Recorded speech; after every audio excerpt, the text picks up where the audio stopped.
저는 약 30여 년간 K뷰티 산업에서 일을 하다가 지금은 멘토 및 강연을 하면서 살고 있습니다. 사원부터 계속 마케팅 일을 부장 팀장이 될 때까지 했고 MBA 가서 석사도 받았고 대학원 박사과정에 들어가가지고 마케팅을 전문적으로 전공하면서 업무적으로 그리고 지식적으로도 마케팅을 더 쌓으려고 노력했습니다. 애경산업에서 화장품을 시작했을 때인데요. 화장품보다는 세제가 굉장히 강했던 회사였어요. 애경산업은 화장품을 하고 있는데 왜 잘 안 될까 그런 고민을 하다 보니까 강력한 세제 이미지 때문이라고 판단이 됐습니다. 애경산업 자체가 갖고 있는 세제의 이미지를 없애기 위해서 브랜드를 강력히 주장하자는 개념으로 접근을 해가지고 프랑스의 마리끌레르라는 브랜드를 라이센스 해갖고 국내 화장품으로 만들었습니다. 그것이 제대로 성공을 해가지고 굉장히 큰 히트를 했고 수백억의 매출을 달성을 했습니다. 여러 시장 조사 결과 여드름 화장품이 애경산업만의 차별화 포인트라고 생각을 했습니다. 당시만 해도 여드름 화장품이라는 것은 약사법적으로 문제가 있기 때문에 다들 이렇게 꺼리는 상황이었거든요. 굉장히 큰 설득을 하고 불파구를 찾아가지고 A-솔루션이라는 여드름 화장품을 출시를 했는데 히트를 했습니다. 출시하자마자 매출 100억을 달성을 했으니까요. 나중에는 마리끌레르와 A-솔루션 두 브랜드만 해도 500~600억이 넘는 빅브랜드가 돼가지고 화장품 매출을 1000억대로 키우는 계기가 되었습니다. 세라젬이라는 유명한 의료기기 회사에서 일어났던 일인데 의료기기는 중국 시장을 잘하고 있기 때문에 중국에다 화장품 회사를 차리고 싶어 했어요. 그때 이제 제가 화장품 사업 본부장으로 세라젬에 입사를 하게 되고 가장 중점적으로 줬던 거는 중국 직원을 채용해야 된다는 거였죠. 중국을 가장 잘 아는. 그렇게 시작을 해가지고 나중에는 3년 만에 흑자 기업으로 전환을 하는 등 크게 성공을 했습니다. 해외 시장 진출하는 것은 그게 어느 나라든 현지화가 가장 중요합니다. 소비자의 니즈를 파악해야 되니까요. 아무리 K뷰티가 인기 있다고 해도 현지에서는 안 맞을 수도 있기 때문에 그런 점에서 저는 중국 직원을 채용하고 판매상들을 모집을 하고 제품을 개발하고 생산해가지고 중국 소비자한테 큰 매출을 올릴 수 있었습니다.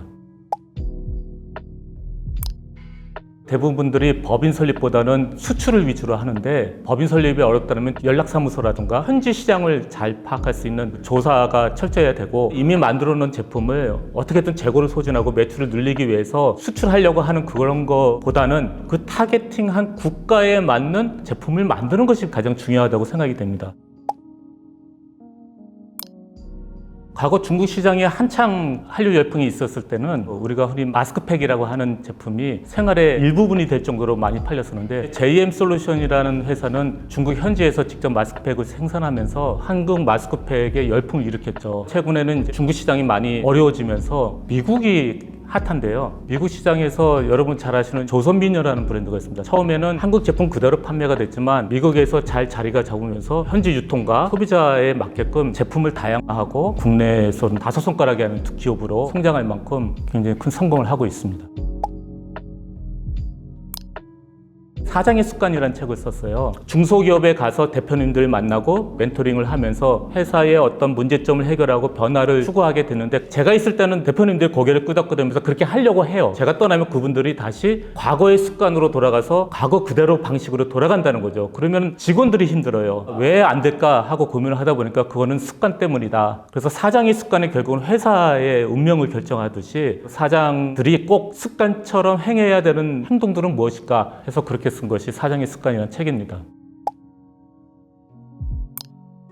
대학원에서 박사과정 공부할 때도 틈틈이 멘토링 활동을 했었어요. 그 당시 한 7개 기업을 멘토링을 했는데 굉장히 좋은 경험이 됐고 최근에 이제 리라랩을 만나면서 다시 멘토링 활동을 하게 됐습니다. 멘토링을 하다 보니까 확실히 대표님들에게 더 직접적인 도움이 된다는 것을 느끼게 되고 굉장히 보람차게 일하고 있습니다. 지금은 계속 화장품 중소기업만 대상으로 하고 있고요. 무역협회의 마케팅 위원으로도 있기 때문에 거기에 속해 있는 분들한테도 1대1로 상담도 해주고 있었습니다. 앞서 말씀드렸다시피 제가 떠나면 다시 원상복귀되는 기업들이 상당히 많았는데 그중 한 기업이 제 말대로 했어요. 제안을 했는데 그분이 진짜 그렇게 했습니다. 신제품도 개발하고 그러면서 잘 됐던 걸로 기억하고 있습니다.